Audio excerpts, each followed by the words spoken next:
Rick Perry has been thinking about Occupy Wall Street. He's been thinking. And it's really refreshing, the amount of intellectual focus that he's giving it. The cat is deep. He's deep. You know, we have young people who today are occupying Wall Street. That, you know, there are some people out there that are making too much money.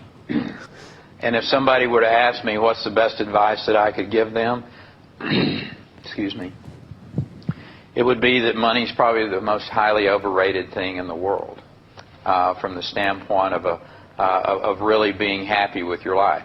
Good to have some, because I've been without, and I've had some, and it's better to have some.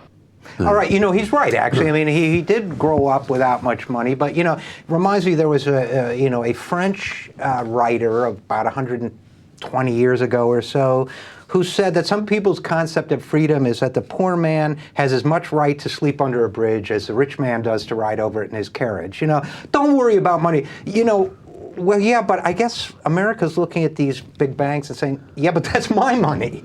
You got my money, so now I don't have any money, and that's why we're thinking about money. If we weren't starving or unemployed or struggling, we wouldn't be we're not like thinking about money like, you know, I want a fancier car. We're thinking about money like eating, my kids' education, you know, that kind of thinking about money. Yeah, transportation, healthcare, housing, the things that used to be the American dream, but now if you have just one of them, you're lucky. Right. But the thing is, I like how he segued from, well, he's in essence saying, okay, we have these kids, these people who are occupying Wall Street. He says it like he just heard about it. Right. That I've heard this. And then he goes into, if someone would want to ask me what my advice would be, now, first of all, no one in the movement is asking him, Rick Perry, hey, what's your advice on what we should be doing down here? Second of all, to say, in essence, money isn't really that great, to be honest. I mean, yeah, it's kind of cool if you got some. It's not so great if you don't have any. But we really ought to transcend the idea of money. Totally. Isn't he then the most liberal guy running for the GOP? What he's doing. We ought to go to a barter system, Rick Perry is saying. If you got love, it's all that matters. What he's really trying, he's making the Wall Street guy, he's making the Occupy Wall Street guys sound like they're greedy. He is. What are you guys, just only think about money?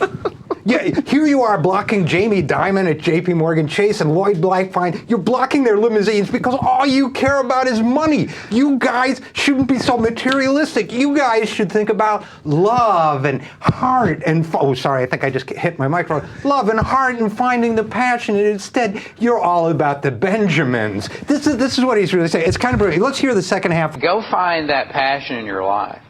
You know, if it's teaching 7th grade children about science, and go find that place in the teaching world where you can be passionate. You know, I'm not saying that any state is paying our teachers enough, but what I am saying is that the vast majority of people don't go do what they do in life with only the thought of, I'm going to go make some money. It's about, if they do that, they don't live a very fulfilling life. Let me leave it at that. Well, first of all, his thing about being passionate, go be passionate while you're teaching. I mean, we promised we weren't going to cover that Herman Cain story, so I'm not going to go there.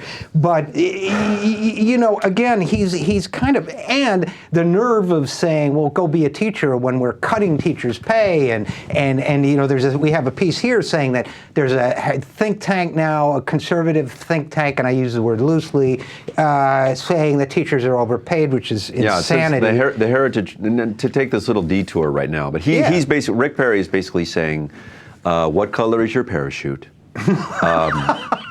When you find out what it is, follow your bliss. I mean, this guy's the biggest, he's the biggest hippie in American popular culture at the moment, and political culture. But if we take this little detour, he's basically saying, like, teachers, they make crappy money, and they know it, and they do the job because they love it, and they love kids. And so he's saying, don't go out and get a job just for money. And yeah, we know we underpay our teachers. Well, the Heritage Foundation and the American Enterprise Institute argue not only that teachers are not underpaid, but that when factoring in things like job security and benefits, they're actually overpaid, earning 52% more than fair market levels. These teachers are the 1%.